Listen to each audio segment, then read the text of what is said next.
তুমি সব বুঝো মানি, যতটুকু বুঝো না ততটুকুই আমি।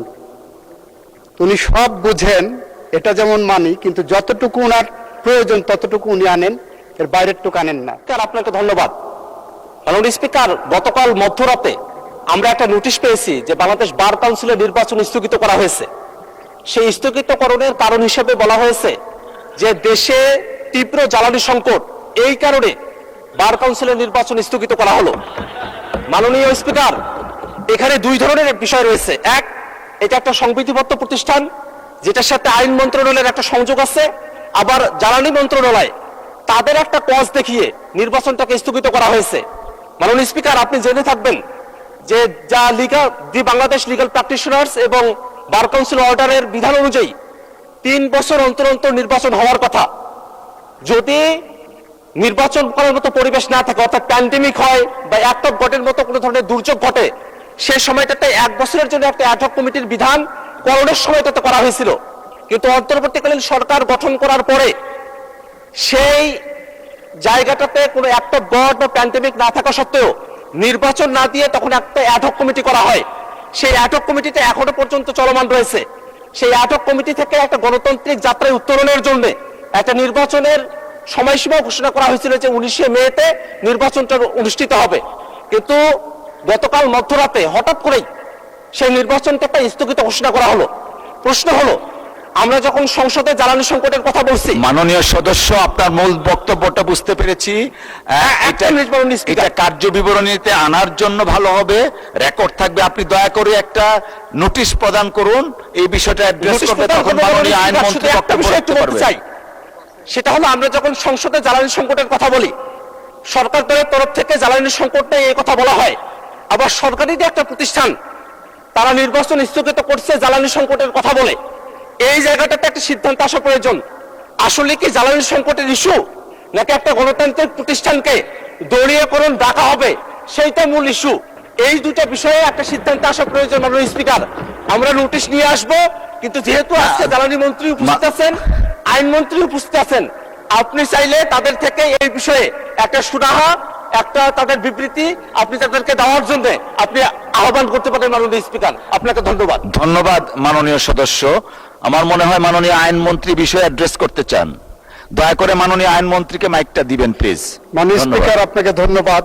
আপনার মাধ্যমে মাননীয় সদস্যকেও ধন্যবাদ যে উনি একটি অতি গুরুত্বপূর্ণ ইস্যু আপনাদের সামনে এনেছেন। উনি দুইটি বিষয় বলেছেন, pandemic and act of God. যেটা আনেননি সেটা হলো for any other reasonable cause, আইনের মধ্যে আছে, ওই পার্টটা উনি আনেননি। যতটুকু ওই একটা কবিতায় পড়েছিলাম, তুমি সব বুঝো মানি, যতটুকু বুঝো না ততটুকুই আমি।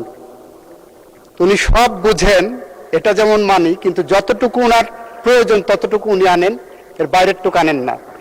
অবশ্যই সংসদের, অবশ্যই নির্বাচনে যাওয়ার জন্যই এই 8 সপ্তাহ বা 7 সপ্তাহ 8 সপ্তাহ সরকার দায়িত্ব গ্রহণের পরে, গত 18 মাসে যখন নির্বাচন হয়নি, আমরা দায়িত্ব গ্রহণ করার পরেই বার কাউন্সিলের নির্বাচন উদ্যোগ গ্রহণ করেছি। এবং সেই ব্যাপারে বার কাউন্সিল একটি স্বায়ত্তশাসিত প্রতিষ্ঠান, আপনি জানেন, তারা স্বকীয়ভাবে স্বাধীনভাবে সিদ্ধান্ত নেন। মাননীয় স্পিকার, বার কাউন্সিলের উনি যে কথাটা বললেন জ্বালানি মন্ত্রণালয়কে টেনে এনে শুধুমাত্র একটা কারণে, সেই প্রেস রিলিজ আমিও পড়েছি, আমার নোটিশও এসেছে।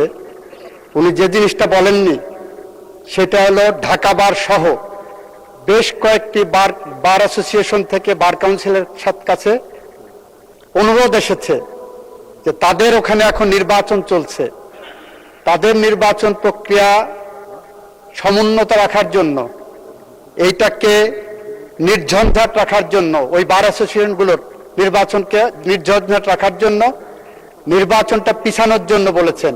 এবং বার কাউন্সিল একটি সংবিধিবদ্ধ সংস্থা হিসাবে বিভিন্ন বার অ্যাসোসিয়েশনের সেই অনুরোধটাও রক্ষা করেছেন।